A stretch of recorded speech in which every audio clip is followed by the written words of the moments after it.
आप सभी को नमस्ते। खुश रहिए कि इस अंक में मैं एक नई कहानी के साथ आपके समकक्ष हाजिर हूँ।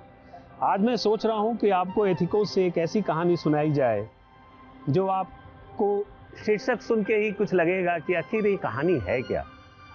जी हाँ, इस कहानी का शीर्षक है द पेज 6।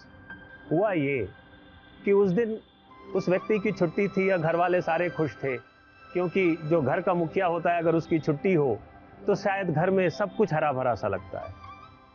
सुबह सुबह सभी लोग नाश्ते के टेबल पे बैठे थे, लेकिन वो व्यक्ति तो कुछ ढूंढ रहा था। वो अपना अखबार ढूंढ रहा था। उसकी पत्नी ने उसके सामने अखबार रख दिया, लेकिन उसकी एक अजीब सी आदत थी। जैसे ही उसके पास अखबार आता था तो वो सबसे पहले अखबार के छठे पेज पे जाता था। तो जब वो छठे पेज पे पहुंचा तो उसने देखा कि अखबार में छठा पेज है ही नहीं। वो परेशान परेशान हो गया। सारा घर इधर से उधर उस छठे पेज को ढूंढ रहा था। ढूंढते ढूंढते वो कॉरिडोर में आ गया, लेकिन वो उसे अखबार नजर नहीं आया, खासकर वो पेज नजर नहीं आया। जब वो कॉरिडोर में घूम रहा था तो उसने देखा कि एक और अखबार है, लेकिन वो उसके पड़ोसी के घर के बाहर गिरा हुआ था। जब उसने थोड़ा नजदीक से उस अखबार को देखा तो अखबार वही था। तो अपनी कौतूहलता में वो सोच रहा था कि कहीं ऐसा तो नहीं कि पेज 6 आज आया ही नहीं है। वो जब पेज को पलटने लगा, उस अखबार को पलटने लगा, तो पड़ोसी का जो पपी था वो भूख पड़ा। उसने पपी से कहा, तुमने अखबार पढ़ा है? क्यों ऐसे भूख रहे हो? तुम्हें पता है अखबार पढ़ना क्या होता है छुट्टी के दिन? मेरे को नाश्ता नहीं चाहिए, मेरे को तो अखबार ही चाहिए। शायद पपी इंसान को समझ बैठा। वो उनकी गोद में चला गया और उस पेज 6 पर जैसे ही उनका हाथ पहुंचा, दरवाजे पे हरकत हुई, मानो वो जो मालिक थे वो दरवाजा खोलने वाले थे। पपी कूद के भागा और पेज 6 अचानक ऐसी हवा चली कि वो पेज 6 उस व्यक्ति के हाथ से छूटा और खिड़की से निकल गया। वो चुपचाप वापस लौट आया, क्योंकि उस दिन लिफ्ट भी खराब था और वो करता भी क्या, 14वीं मंजिल से वो नीचे कैसे जाता।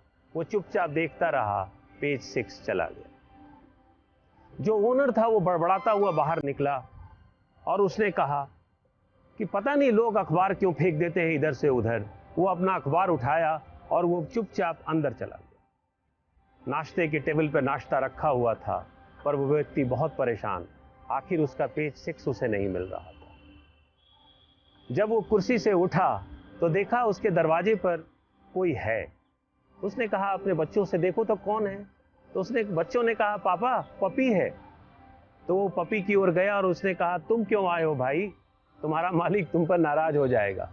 पर वो पपी मानो वो कुछ कह रहा था, दरवाजे के कोने में कुछ दिखा रहा था। वो पेज 6 उस कोने में पड़ा था।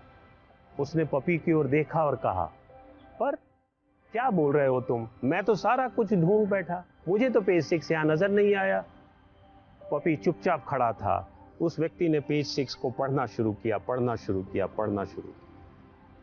अचानक पपी जंप किया और उसने उस पेज 6 को लिया और लेके, क्योंकि ओनर उधर से आ रहे थे, वो पेज 6 को लेके अपने ओनर की ओर भागा।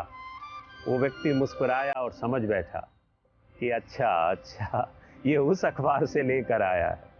उस ओनर ने जब देखा कि वो पपी पेज 6 लेके आ रहा है तो उसने उस पपी से पूछा, तुम कोई भी कागज उठा के आते हो, फेंको इस कागज को।